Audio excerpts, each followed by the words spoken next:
Look around you. Smartphone beside you. Tablet at hand. Blink once and imagine all those things gone. You're no longer connected to information or people. Is anybody there? Are they okay? You simply don't know. Now, imagine you're in the middle of an armed conflict. Safety may be a distant memory, and violence is not the only thing that can harm you. People are talking of war. Fighting is erupting in your city. There is no power. What if phone lines go dead and the internet connection shuts down? With no means to charge your mobile phone or go online, you find yourself cut off from the rest of the world. News doesn't reach you. You're left in the dark, wondering and worrying. What's going on? Are my family and friends safe? Is anybody coming to help? Being able to connect, physically and digitally, can give you back hope and strength in a crisis like this.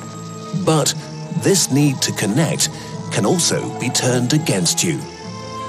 During armed conflict, every form of communication brings uncertainty. You can't be sure if it's safe to talk in the street. Local media can be controlled by armed groups. What if your conversation is overheard?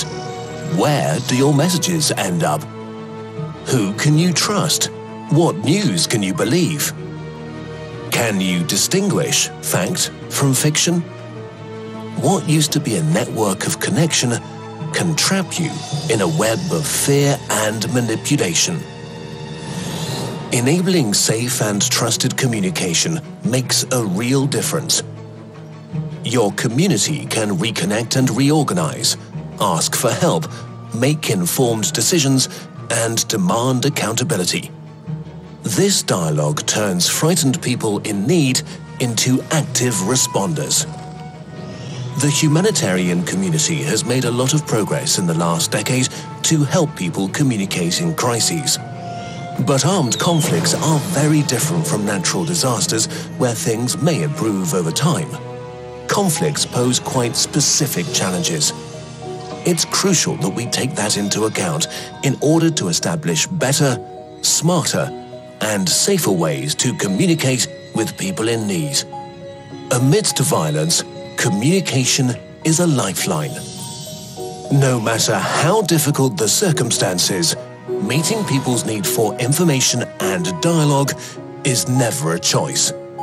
It's our collective responsibility.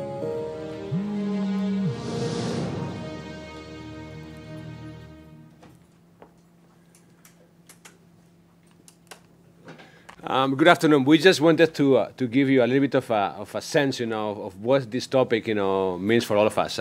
Good afternoon. My name is Jacobo Quintanilla. I work as Community Engagement Advisor at the International Committee of the Red Cross in Geneva.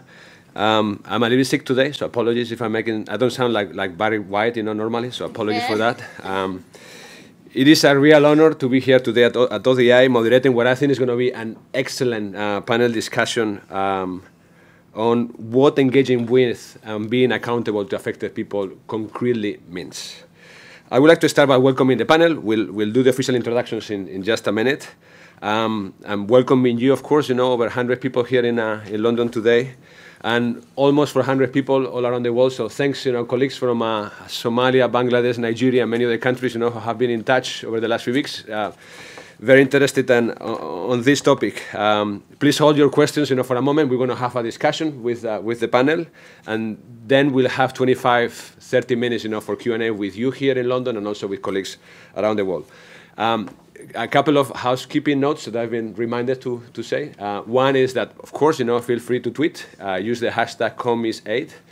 And also put your phones, please, on silent. Thanks again, everybody here and abroad, for making the time to join us. We really hope that this discussion meets your expectations, and we hope that we don't let you down on why you came here today. But before we begin, and since we are here at ODI, and I'm looking at Wendy Fenton, maybe she might remember this editorial that appeared in the Humanitarian Exchange a while back. So let me give you a few seconds, to read it.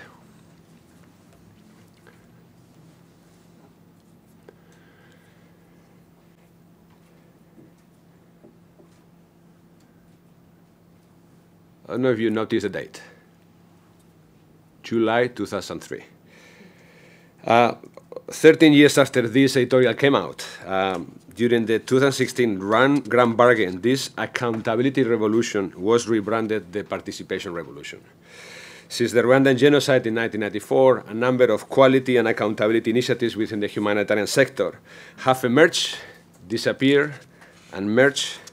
All these initiatives sought to help organizations to become more accountable to people affected by crisis, to treat people as subjects, not as objects. In other words, this is far from being a new issue.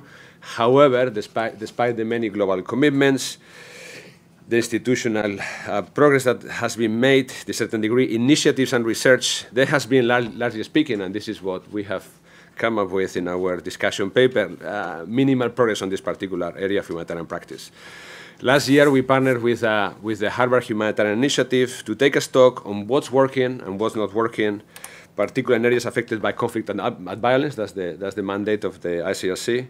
We try to map up where we are today and where we are going, where we can go from here, particularly looking at the digital space. We have produced the discussion paper that I think you may have seen before, and in a nutshell, this is what we learned.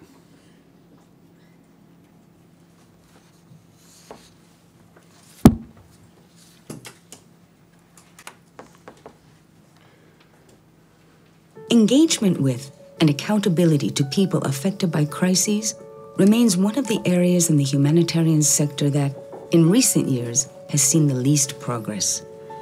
While improvements have been made during natural disasters, the implications, risks, and opportunities to be held accountable during conflict and violence are not as well known or documented. Rumors, misinformation, and propaganda, as well as unmet expectations in highly contested and insecure spaces, erode trust and proximity. They also worsen the asymmetrical power dynamics between humanitarians and those they seek to protect and assist. In 2017, the International Committee of the Red Cross and the Harvard Humanitarian Initiative surveyed the existing literature and interviewed over 60 humanitarian workers and donors to see what's working, what's not working, and how things can be improved in today's digital landscape. Here's what we learned. Affected people are increasingly vocal about their role in humanitarian action and do not want to be left out. This means that humanitarian organizations must learn to relinquish power and control, but without compromising humanitarian principles. For that, building mutual trust is key. However, in times of violence, trust can be severely undermined. Maintaining proximity to people, both physically and virtually, is vital. So, how can we get better? 1. Humanitarian organizations need to integrate engagement and accountability into the core of their operations. This requires strong support and policies from humanitarians' executive and operational leadership. This is urgent and non-negotiable. 2. Organizations need to consider adopting the core humanitarian standard on quality and accountability. This can help with 3. Ensuring more systematic interagency coordination. We know that in times of conflict and violence, this can be more complicated. 4. Still, on the ground, humanitarian organizations must improve their capacity to assess not just people's needs, but also local capacities, the local environment, and local information ecosystems. This, in turn, requires 5. Building and developing trust, both in and out of the digital space, with crisis-affected people. To do this, organizations should 6. Demonstrate how decisions are guided or not by local feedback mechanisms. In short, it's not just about listening to what people say, but also acting on it. Therefore, humanitarian organizations need to 7. Become more accessible, physically and digitally. For that, they need to 8. embrace new forms of collaboration with, and seek to positively influence the private sector. But donors, too, play a critical role. 1. Donors can make demonstrating engagement with and accountability to people a compliance issue, a condition for funding. 2. Donors can fund and use external third-party feedback mechanisms. 3. When feedback demands changes to humanitarian programs, donors need to be more flexible, letting go of their own share of power and control. 4. Donors need to support the digital transformation of humanitarian organizations. 5. And finally, donors must strengthen the humanitarian academic nexus and help co-create applied research that actually helps figure out not just the what or the why, but the how to engage with and be accountable to people affected by crises.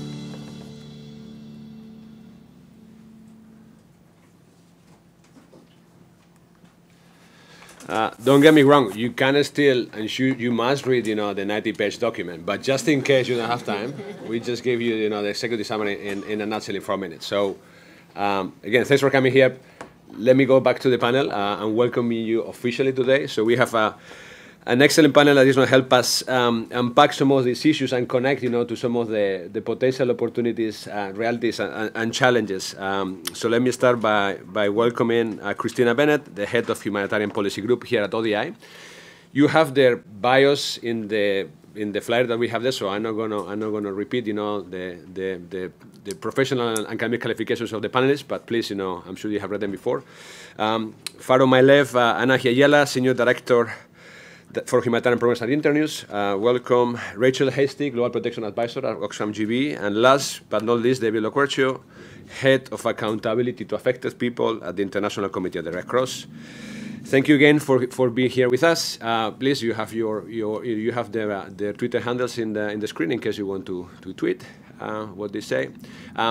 Last but not least, before we start, one very important announcement from our side.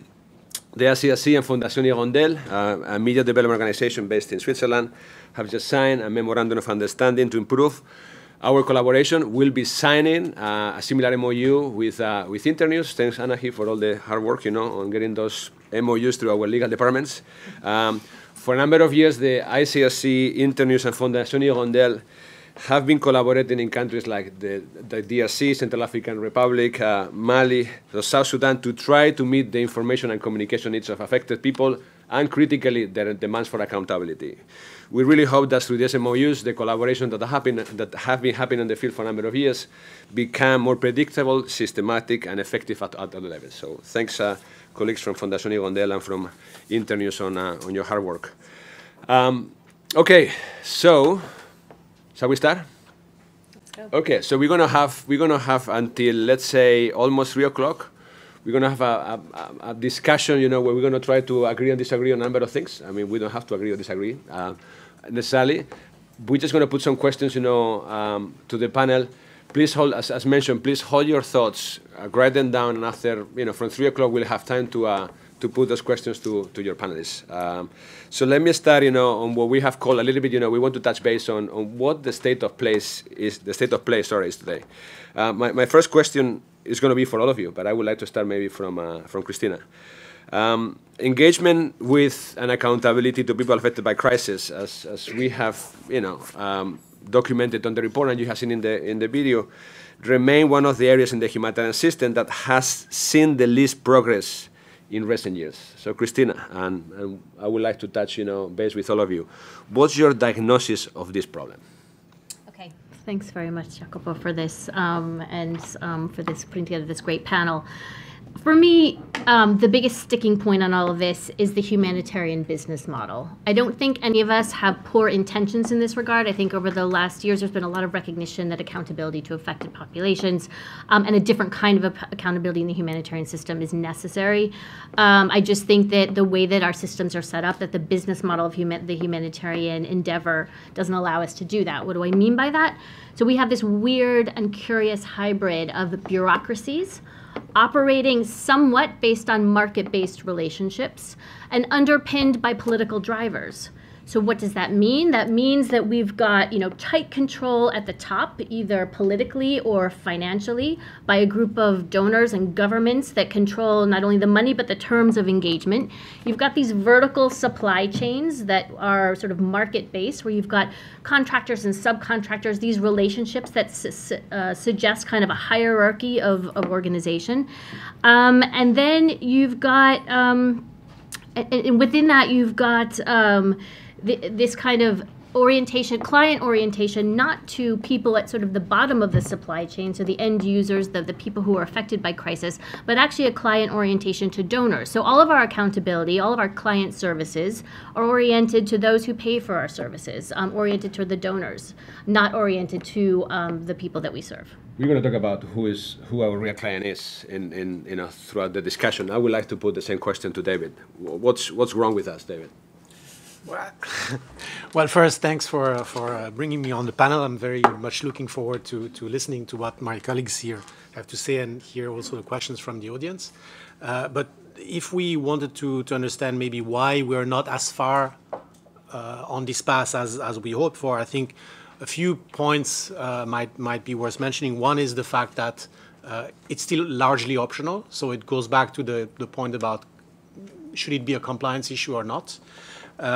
It's about also the fact that up until now, we've kind of lacked a framework that is really applicable to everyone about what does it mean, what do we need to do. And to some extent, I think the core humanitarian standard is bringing this framework that may allow to have evidence for what we do and also bring the voice of affected people on how they see our performance. And that's an important point, I think, that is still missing to a degree until now. And the last point I want to mention is around the approach we have to that in terms of change management, which up until now has been largely lacking, not just for AAP, but many other issues in the humanitarian sector. And if we just think that by creating a new standard policy, we can make change happen, we see it doesn't work. Can you probe a little bit on what do you mean by change management in the humanitarian sector? How would you change it? What do you mean and how would you change it, briefly? Well, we're trying to look at the good practice. First, there's three broad elements that you need to have to make sure that change happens. The first one is having buy-in, so people wanting actually to embrace this change and make it happen. The second thing is about having people actually knowing how to do it. Okay, I'm on board, but how does it happen? So that's the second point. The third point is about having systems enabling you to do it. So up to a point, you could imagine that in our situation, and that's true also for ICRC, the systems we have, the planning for results, the monitoring, etc., are actually in some cases preventing people from actually putting that into practice. And it goes back also to the donor requirements, the donor conditionalities that can be an obstacle to making that happen. Anna, what's your take? To respond to your question the way you pose it, which is what's diagnosis of the problem, in medical terms, I would say it's a classical identity crisis. It's the same type of identity crisis that we say, someone will feel when they retire after a long career or something like that. And I feel that the issue is that we keep talking about putting communities at the center of the system, but we are failing into addressing the conversation from the point of view of if they are at the center, then where are we?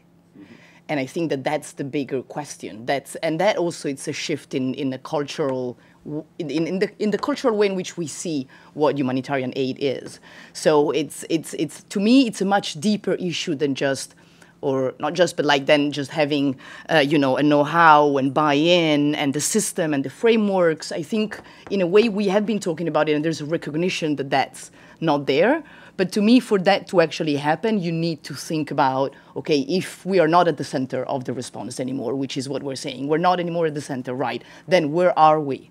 What's your position? Where's the strength that we can bring to this system? Okay, thank you, Rachel. What's your take on this first question? I think it's the issue of power, and I have to disagree with you, Anahi, because it's fine for us to say communities are at the centre, but they're not really, are they? I mean, look who's on this panel, look who's in this room. They're really not. And I think if we fool ourselves and start saying, yes, communities are at the centre and we're doing all these things, then we're creating an illusion of something that's not there. And certainly I don't think is felt by people who I've spoken to. So I think we have to really acknowledge the power and the way power plays out. The business model is interesting. I hope you'll tell us later how we should change our business model, what the solution is. So I think that's really important. And it plays out in lots of ways as well. I think just really practical things like I was in Bangladesh earlier in the camps where the Rohingya refugees are. Just being able to talk to people, especially talk to women in a language, you know, to have the language, to have translation. Really basic things are just not prioritised, not given value. We're not investing in those things. Sorry, just to correct that. I didn't think that communities are at the center as the system is now. What I'm saying is that we keep talking about the fact that accountability means that communities are at the center. I guess it's interesting, the reflection of putting people at the center. So if we're trying to put them at the center now, where have they been for the last, number of decades? So I think there's a little bit of a contradictory argument on the whole discussion. We're talking about power. We're talking about this is optional or not. We're talking about change management. And I think we want to drill down on the issue of power because this is something that it has come throughout the discussions we had, on the production of the paper.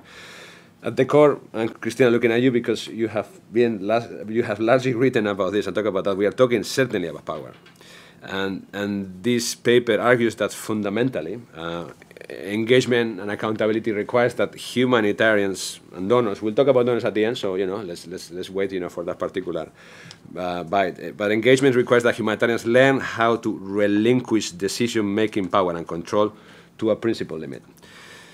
Are we ready? Well, I mean, I think maybe that's not the question. So no, please, that's not the question. I was going to start by saying that. First of all, let's just define what kind of power we do have. We have money. Yeah. We have influence, but in the countries in where we're operating, we have this kind of assumed power. We don't have actual power. We're not elected. We're not. Sometimes we're asked to be there. Sometimes we're not. So I think we also have to define what kind of power it is that we do have. But having said that, I don't think the question is whether we're ready to relinquish power. I think what we've been saying at HPG, certainly in Time to Let Go, and some of the other work that we've done around this issue, is that power is being taken away from the system anyway. You've got a system that hasn't been able to necessarily respond to the speed, scale, and complexity that these crises require. You've got then organizations, people, others filling those gaps. So you've got diaspora organizations, you've got private organizations, you've got local networks, local organizations, people. Governments that aren't normally part of our humanitarian lexicon kind of coming in and filling those gaps for us. They are actually providing legitimate responses in our absence. Volunteer movements, the refugee crisis in Europe is a perfect example. You had lots of volunteer movements filling the gaps where international agencies weren't. So it's not a question of whether we're ready to relinquish power, it's whether we're ready to open up to those who are already doing the work around us. But that doesn't mean accepting people who are not part of the so-called mainstream humanitarian system. And in a way, it's a question of sharing that power that we think we have. But it's not about, we're not the arbiters of who's in the system and who isn't in the system. I think, part of what our problem is that we have a sort of overinflated sense of our self-importance, where we think that because we are principled humanitarian actors, because we have standards, we have these principles that underpin our work, we are somehow better than others, or we do things in an exceptional way. And I think what we do by positioning ourselves that way is, first of all, we negate the fact that there are many others who are well positioned to respond, but who perhaps wouldn't be card-carrying humanitarians. But are we then cutting off our nose to spite our face by not allowing them, by not engaging with them, by not engaging them in the response that we hold so close? Rachel, you also mentioned the issue of power. What are your reflections on this particular topic? I mean, I agree very much with what you said. I think accountability is really about how you exercise power, particularly towards those who are most influenced by it. I think if we really, really want to make some difference, if we do want to change the system, we have to change what we've got control of. I would very much say, actually, it's our organisations, it's our systems and structures. It includes not saying we have sole ownership of the term humanitarian, but I think it's for all of us kind of individually and in our groups to think, I mean, for me, I have to think, should I be in the role I'm in, or what am I doing to work towards someone who is more representative of the communities we work with to be in this role in 2 years, 3 years, 4 years? I think that's a really big challenge. And that can be whether you do it at an individual level, in how you exercise the power you have in your job, or at an organisation or a system and structural level. If we look in particularly at situations of conflict and violence, does this question, David, gets a little bit more complex? I think the issue that we have discussed throughout the paper as well is principal limits to the way that we operate, in environments that have a multiplicity of local, international, and regional actors. So, how do you see the issue of devolving power or sharing power, in a responsible manner, as you said, Rachel, vis-a-vis the fundamental principles that we abide by? Well, I think it can indeed be maybe a bit more complex in terms of decision-making and relinquishing power in conflict settings, in the sense that there are also more dimensions related to do no harm and making sure that what we do is not going to have negative consequences. But when we talk about relinquishing power, I'm wondering if maybe one first step that we could take is being more transparent about how we make decisions. Because that's probably a first step in terms of, when you are open about how you make decisions and why, then it's kind of a kind of self-regulating system that makes sure that you don't take bad decisions or decisions that are only in your own interest. Let me just connect that the issue of transparency and how we're able to exert change within our own system that you mentioned, David. And I think, as we heard in the video, it is urgent and non-negotiable for both executive and operational leadership, and I think we mentioned both, because it's not about the grandiloquent statements, but also how those words translate into action, to integrate engagement and accountability at the core of operations. Quick reflection: when we did this launch a couple of weeks ago, the launch of the paper in Geneva, we had Peter Maurer, the president of the ICRC, posing a very interesting and punchy question, which I think we try to unpack a little bit. So my question, for you, Anna, and after for maybe a couple of you who are interested in taking on, he said, well, does AAP, and he used the capital and the inverted marks, that AAP risks becoming a bureaucratic system where boxes are ticked, but nothing really changes? Personally, I think it has already become a little bit a system like that. That's your positive or your negative take on the No, that's the negative. Let's say it's the negative. I think it is becoming like that, and I think that there's a lot of factors, though, that influence it. I mean, I do on one side recognize, again, that we haven't done enough, and there's a lot that needs to be done, and we're still failing. I mean, we've just done an assessment in Bangladesh, 2 months into the response, and still more than 60% of the population said that they didn't feel they have the information they needed to make decisions. And they also said that they didn't feel that they had any ability to influence or talk to humanitarian organizations about their operations. So clearly the problem is there.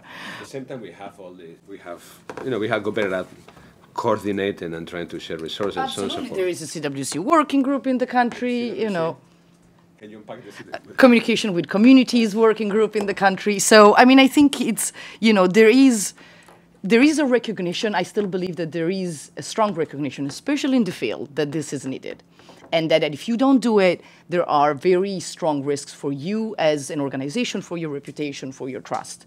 And I think that there is more recognition at the higher level, if you want, more at the HQ level or operational level, that we need to be more accountable. And that's also coming a little bit from the donors actually asking for more accountability. To me, what I see missing is the middle part. Is there really, how are you actually going to do it? So, it's not just about setting up a feedback mechanism. It's really discussed within an organization about how are you accountable to your own staff? How are you accountable to your constituency? How are you accountable to your beneficiary? So it is a much larger process. And I think that we kind of got stuck a little bit into the we're going to do accountability to affected population. that's the easy part. Let's set up a feedback mechanism and we get some feedback. But the old thinking about, okay, wait a minute, you're going to have to incorporate this into a much complex system. You're not just talking about bottom of the pyramids, a little piece of paper that says, yes, I like this or not. You're talking about incorporating communities into the way you design projects, into the way you assess what the problem is, into the way you think about what is the right solution, regardless of what professionally it is the right solution, to what actually how would people themselves solve the problem, and can we learn from how they would do it. So accountability kind of like becomes now a much larger kind of process. David, you are at the realm now within the SCSO trying to really construct and revisit, how we are accountable to affected people. What's your take on your own particular experience?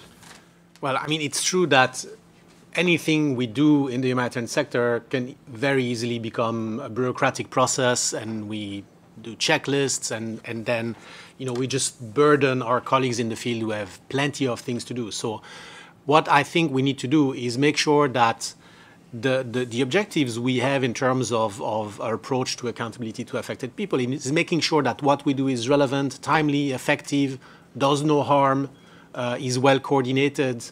And I think what we need to do is to apply these objectives to our work on AAP, and making sure that the tools we develop, the support we provide is also with the end users in mind. So our colleagues who are going to do this, how can the framework we devise, all the tools we propose, be of value to them, do no harm, because suddenly we're burying them under a pile of additional work, and delivers value to the work they have. I think that's how we're going to succeed. You have a quick reaction? Yeah, maybe just Christina? a quick reaction to something that Nahi was saying. I think we have gotten better at understanding the communities in which we're working. I think we acknowledge that we have to be listening, that we have to be acting, as the video said. But I just think we've got the positioning wrong. I think we still position ourselves in somewhat of a superior position to those that we're working with. And so it becomes that kind of unequal power dynamic always, no matter how good our systems and tools are, our processes. We have to actually think of ourselves as part of a wider array of players that come to these crisis contexts with their own capacities, their own knowledge, and they bring different things to the table than we do. It's about understanding what our legitimacy is in these contexts, and not just assuming that we have power over others when we're responding. I want to talk about assumption, and I think we're moving into a section that we want to unpack a little bit is how well we think we understand the context. And I think what you just mentioned, Christina, is key, because something that we had is that we assume that we understand the context much better than what we do.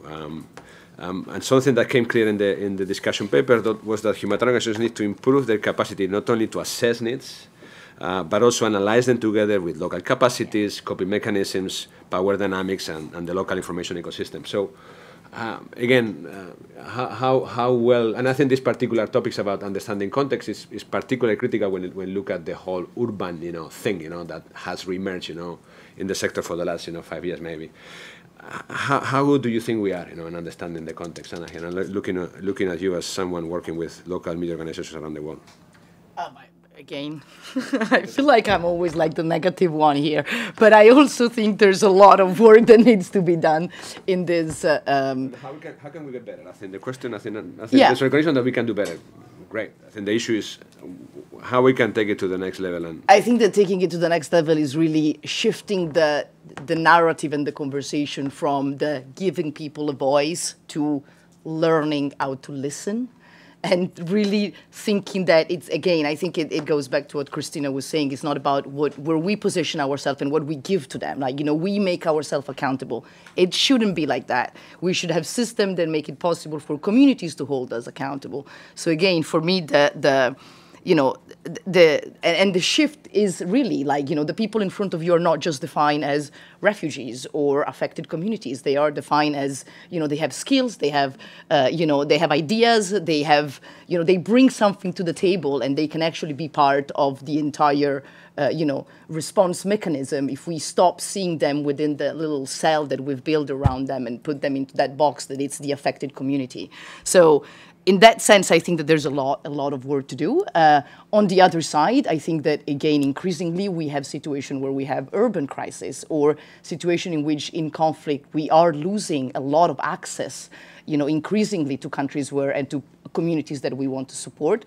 And I think that in that sense, we really need to start listening better. Even just thinking about the fact that, for the first 2 months of deployment in Bangladesh, there were very, very few humanitarian organizations that could speak the language, meaning that people could not talk to their beneficiaries themselves. This is what Translators Without Borders just called this week the collective blind spot in the humanitarian sector. And I think you just touched on that, Rachel. You've been there recently. What's understanding the context, communicating with people, listening, acting? How good are we at truly understanding the people we work with? Well, I would say from my experience, fairly mixed. I think there's lots of exciting potential to really start looking at things like accountability mechanisms or whatever, and stop using language that perhaps doesn't translate or make sense, like accountability mechanisms. Talk about, in a slightly simpler way, but also co-create things. And to truly co-create something, you have to be willing to really tackle the power imbalances and work together. I met a South Sudanese refugee when I was in northern Uganda last year, and we were in part of the big Rhino camp settlement and got a long way to somewhere very remote to find this man who sat down and just started talking to me about sphere standards. And he said, well, I know all this stuff, in South Sudan I worked on this, that and the other, and I'm a refugee now, I know all this stuff. This is the kind of man that actually I wish we could have co-created our accountability system, our monitoring and evaluation. There was real potential there to work together, and I hope we will, that we can start doing these things. Okay, that's a refugee situation, and in conflict it becomes very tricky, but I think we underestimate the capacity if we're absolutely open and we lay it open and say, what ideas are there, how can we work together in a much more equal basis, and then turning what we hear into action. I think within the area we control, we have to really do something to use our influence. I'm thinking of a project I've been working on, which is looking at whether it's with the Humanitarian Innovation Fund, as to whether lighting of sanitation facilities reduces GBV. We got quite astonishing figures from women about how much they don't use communal sanitation facilities, the kind of thing we create in every fast onset, in every emergency as the first phase. We create these communal sanitation facilities. I mean, in some places, 90% of women won't use them. So we need to really take that evidence, what people are telling us, because the evidence came from people, and then start changing. Even if this is something that's a little bit like, when you're driving a car in mud and you get in the tyre tracks of the car before. I once did one of those off-road driving courses, and the first person crashed into a tree. Every single one of us crashed into that same tree because the tyre tracks got deeper and deeper. We need to get out of the tyre tracks. I think this connects, with something that we wanted to also discuss in this initial conversation about trust, and expectations. The example you just put about this man that you met in the border with Uganda. At the core of it, what we saw, what we heard from different people is the centrality of building trust, both physically and digitally. This is meaning, how much people feel that they own, what we do and how we do it with them, not just for them. Managing their expectations, which I think is a critical, aspect. And I think, as David mentioned, and I think it's been mentioned in the discussion, how we translate all that listening into real action. I think listening is great, but how many times I can tell you what I need or what I want before you don't do anything to change that. In armed conflicts, and let me look at David now. In armed conflict, this can be a little bit more complex for a number of contextual issues and so on. But largely speaking, looking at trust, looking at translating, listening to action, what are the broken links? What is stopping us from translating what people are telling us again and again, into action? Simple question, David. Thank you, Jaco. I think maybe one element is the fact that we always want to have the simple answers. Sometimes we do make too many assumptions about what people think, want, can, and that's maybe influencing what we do and the way we interact and the way we interpret what people are telling us. What is also sometimes problematic is that we make assumptions about the capacity of people to understand the constraints in which we are, and sometimes we don't. We say, oh, we're not going to ask them because then they are going to ask for something that we cannot deliver, and that's going to create problems. But the reality is that often people realize they know what we can do. It's not because they're asking and we say no that they're necessarily going to be mad with us. You know, if you explain what is the issue, why you cannot do it, maybe who else can be involved, people do tend to understand that. And maybe to be also specific about the ICRC, one of the elements that, you know, we take confidentiality very seriously. And sometimes it can be a barrier in terms of reacting to what people are telling us, or actually to even communicate internally what people are raising as issues, and making sure that we act on it if a colleague from another department is the person who needs to be involved. So sometimes even just like having this openness and transparency internally could help to better react. Christina, from your research and understanding the issue, what is stopping us from translating listening to action? So for me, there are three, and in particular in armed conflicts, there are three things. One is our mandates. I think we focus too much in terms of our remits and our mandates and what we are meant to be doing as organizations versus actually thinking about the problems we're trying to solve. And I think if we were to think about coordination and our actions in terms of, you know, coming together in groups of people that are skilled to solve a problem versus skilled to provide a particular service, that I don't think we'll run into so many of the blockages in terms of listening and understanding what people want and need versus always going in with what we have to give. I think we have a problem with hubris, and this is this idea of self-importance I talked about earlier, that somehow we are impartial, we are highly expert and technical, and local organizations or others are unskilled and somehow inferior and partisan. And you know, we did this study on access in Syria and in Ukraine, and we looked at who gets access in these types of situations, whether it's better to be a local organization or an international organization. And what we found is actually we all face the similar constraints in conflict settings, and it doesn't really matter if you're local or international, that we all, you know, have different problems in different contexts. But the one underlying factor that gave organizations access in those two conflict settings was good programming. So if we stick to doing good programming that legitimizes us, that gives people what they need, then we will get access. It doesn't matter who we are, what labels we associate with ourselves. The third thing is this idea of exceptionalism, which I also got into earlier, and this is where I think humanitarian principles come into play. In conflict settings, absolutely humanitarian principles should underpin the way that we all work and the way that we should aspire to act. But as we also all know from working in our organizations, working in conflict settings means balancing those humanitarian principles as we work. So why then would we apply these stricter rules for organizations that might not be principled, that might not be humanitarian in inverted commas, but that actually would be really best placed to help, who we should listen to in terms of providing the type of assistance that would fulfill the needs of crisis-affected populations. Anna, you have some comments, and I think you at Internews are trying to interpret and translate some of these voices coming, you know, from affected people into what humanitarians could and should do with some of those. What's your experience? What do you think is stopping us from taking action on some of these issues?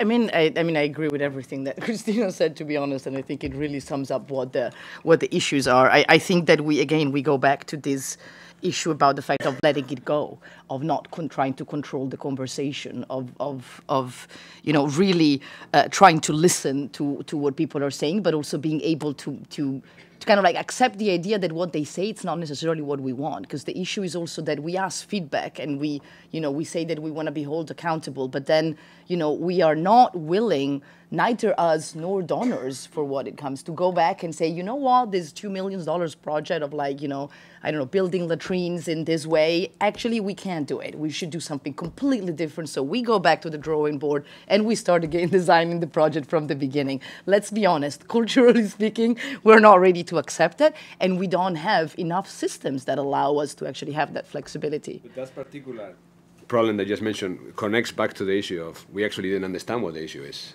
So we are trying to really, design a particular program, raise some money when, by the time we are finished with that process, actually, this is not what it's meant, to be. People don't want it, people don't need it, as you said. Rachel? You're just nodding. No, I'm nodding. I'm agreeing. Okay, so let's move to the next section, and I think this is something that I think is particularly critical. Also, looking into how hyper-connected everything is becoming over the years. One of the things that we also wanted to examine during this research was looking or trying to understand, how humanitarian organizations are increasingly becoming data companies. We constantly hear about digital transformation and the sector needs, data protection, privacy. At the same time, the Cambridge Analytica and the Facebook story that broke here a few weeks ago also raises once again a number of important issues, and I think this has been discussed as well in the humanitarian sector, most recently. How equipped we are today to deal with the ethical and legal responsibilities that come with this digital shift. We are able to collect registration data from people in different programs. How good we are at that. And maybe I'm going to start here now. David, what's your take? I think probably as a sector, we're not very mature in terms of how we, understand, collect, analyze data. Probably that there's a lot of data that we collect that we shouldn't, because it just gets stored somewhere and never used. And some data that we should be collecting, we don't. So I think there is a degree of maturity that needs to come in terms of understanding what is useful, having the tools to actually analyze it, and use it. And within the ICRC, that's something that we have recognized we need to be working on. There's a huge project to actually digitalize operations that is going to be a long-term effort, because it's something that will significantly alter the way that we work. And I think we need to be aware that, yes, there are risks when you work more with data and digital, but we also need to not necessarily use different standards or benchmarks for reviewing the way we work on digital than we do on other issues, because otherwise it's just going to slow us down and not allow us to move forward. So yeah, that's one of the things that that we can do. And also another thing that we're doing at the ICRC is reviewing the approach to contact centers, because what we need to recognize is that it's great if you have the systems, the business intelligence to visualize the data, but if you don't have the data, then there is no use. So with contact centers, we're trying to more systematically find ways to receive and proactively go collect data, feedback, perceptions from affected communities to better inform our programming and be better able to respond to the feedback we get. I know that we've been discussing about this issue for quite some time, probably a number of years. So what's your particular view on this subject? Well, I think that there is a broader recognition that we're not ready. There is a broader recognition that we need some rules, we need some frameworks, we need at least to start a conversation about what's acceptable and what's not acceptable. But I also think that, we are not alone in this, because I think that the issue that just happened with Facebook and Cambridge Analytica shows that we're not the only one that are not ready. We're not the only one that didn't envision probably fully what the consequences of the digital era, whatever you want to define it, is. But I think that in that sense, maybe because this is, according to me, speaks very strongly to the do no harm principle, I actually have seen way more conversation about this than I've seen conversation about the practical framework on how you actually then implement those legal, frameworks and regulation that you want to put in place. So I actually am less pessimistic than, than in a lot of other issues. That's good to know. I think there is in the discussion paper there is an emphasis that we gathered from the people that we spoke with about our need to also collaborate in a more meaningful manner with the private sector, and also influence, the way they do, business, particularly when they want to, when they're involved in humanitarian crisis. Quick question, maybe for you both, Christine and Rachel, if you could borrow one thing from the private sector that will help the humanitarian sector, what that would be?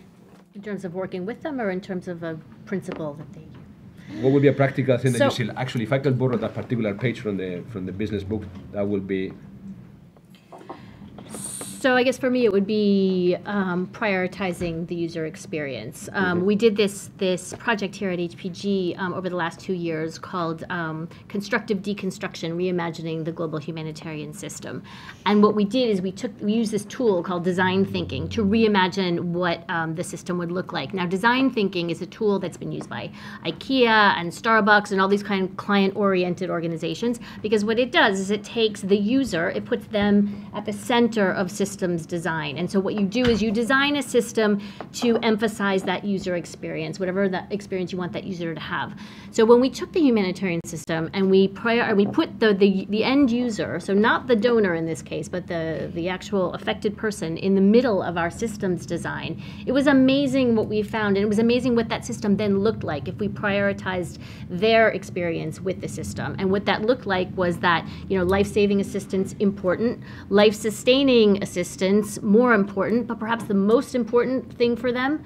And we interviewed several people, like 100 people in protracted crisis situations. The most important thing for them, and the thing they wanted most out of the humanitarian system was a sense of opportunity.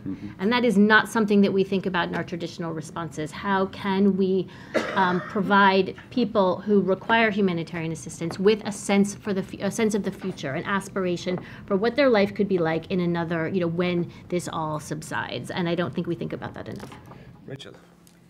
I think that's really interesting, and I think that kind of innovation is something that I would like to pull more on, but not just at the global level, not just with these big things, because when you go around, whether it's refugee camps, IDP camps, very deprived communities, what you see is a huge amount of business innovation there.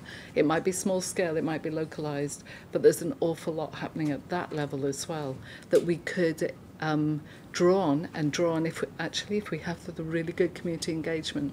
So I think we should look big picture, the kind of thing that Christine is talking about, but not cut out that kind of small scale innovation. Markets spring up, people are doing all kind of businesses, all sorts of interesting things that we often bypass.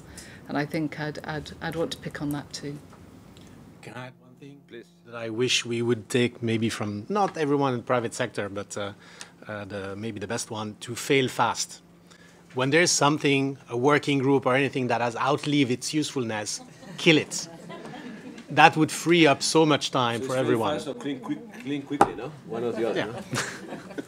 Fail fast. Okay. I think we also have. I think it will be very interesting as well, not necessarily to compare natural disasters, with man-made, with armed conflict and violence.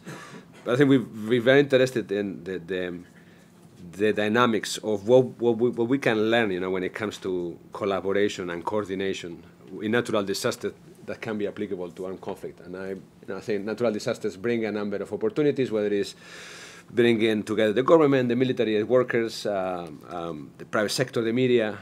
In armed conflict, it doesn't happen, in the same spirit for a number of reasons that we might not necessarily want to elaborate. But those relations are put to test. So, but what can we learn, from in armed conflict and violence when it comes to interagency collaboration? What models of collaboration should we further explore? Anahi. Well, again, it's like I would not say what model for collaboration, because that would mean that we do actually have a model for collaboration that works very well even outside of the conflict, which is not the case. We know that. So generally speaking, I think, yeah, you're absolutely right. In conflict, there's a set of extra layers that makes it more difficult to communicate to people, to engage people, and also to bring to the table all of the different actors. What I've seen as working, and I've seen it in the one context where I've actually seen a lot of very strong collaboration in between all of these actors, has been because there was a very strong need. Because at a certain point, neither the military from the peacekeeping mission, nor humanitarian organization, nor anyone else was actually able to engage the community, because the community had lost entirely trust into everything and everybody. At that point, there was a need to rebuild that trust, and that worked, because that brought everybody around the table, sitting down and saying, okay, now it's time. We try to figure out what's happening, and we try to figure out how we rebuild that trust as a collective system. But as far as, reaching the bottom to be able to come up again, I haven't seen a lot of other models and mechanisms that work, and I think that one of the reasons is also that I truly believe that there is a parallel identity crisis that is going on within DPKO and peacekeeping and peace-building missions, generally speaking, and within the UN, if you want. And I think that these two things are going in parallel. The lack of coordination and capacity of working together and thinking about, how to work together, I think is part of how do we create a better system. Christina, if I can ask you for a second to put your former OCHA hat on, what's your particular take on when it comes to this issue, international collaboration and conflict? So we were thinking also a lot about coordination. We were redesigning our system, and with my OCHA hat on and my experience on having coordinated a lot, I think we need to be thinking of making a shift from coordination for coordination's sake to coordination in a much more modular and flexible way. So again, coordination around problem solving. So you're not all at the table because you have the mandate to be there, because you have the hubris to be there. You're around the table because there's a particular problem to solve, and you have something.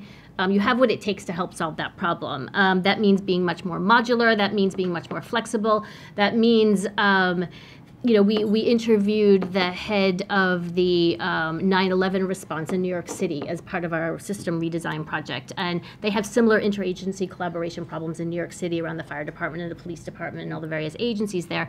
And he said the thing that helped the 9/11 response so dramatically was to kind of just eliminate all of those agency hats and just sit down and think of who has the logistics capabilities, the know-how, the expertise around the particular problems that emergency posed. And I think even in a conflict situation, you've got very, very complex situations, but if you break it down by what problems we're trying to solve, I think those relationships will be much more easy to mitigate and to work through. We saw this in the refugee crisis in Europe, where you saw spontaneous networks, coalitions of the willing popping up to solve problems, in Greece, in Hungary, in different places around the world, because the system itself wasn't there, and the people sprung up and brought the expertise that they had to bear around solving specific problems.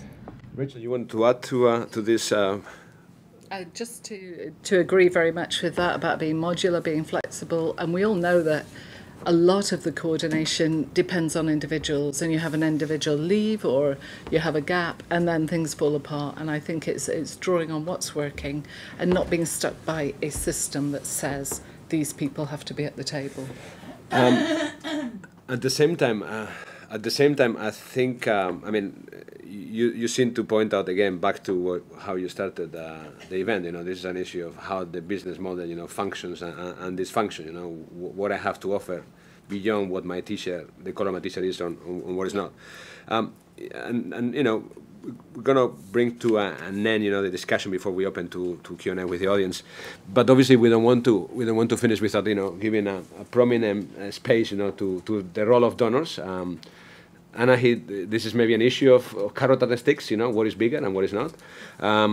How much responsibility, and let me start with you, Christina. How much responsibility should donors take for driving a delivery and output mindset in humanitarian action, while still asking us to be people-centric and flexible?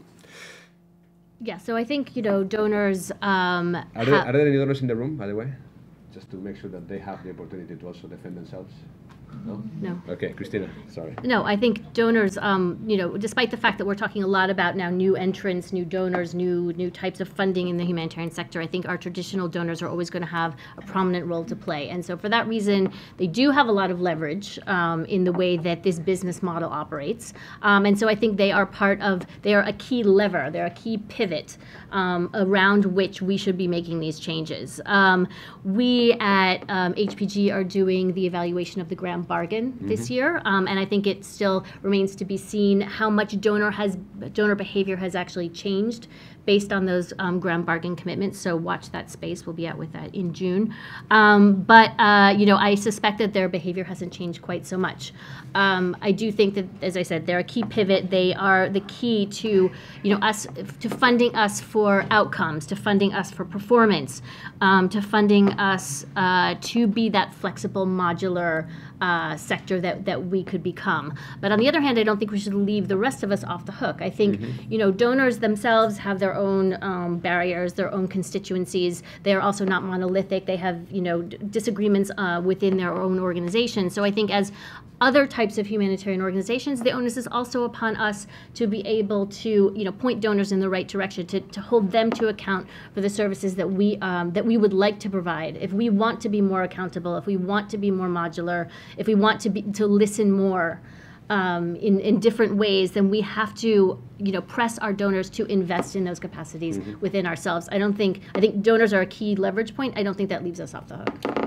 Will leads me to something, and I would like maybe you both, David and Rachel, to touch on connecting to the issue of ticking boxes and so on AAP. Is AAP just a question of donor compliance? How much responsibility they have as well on ensuring that we are as accountable as we promise ourselves to be from the very beginning? Look, I don't think it is or should be an issue of donor compliance. Certainly, if it helps me when I can tell my colleagues, look, we have pressure from our donors to advance on AAP, so sometimes it helps to get some people on board.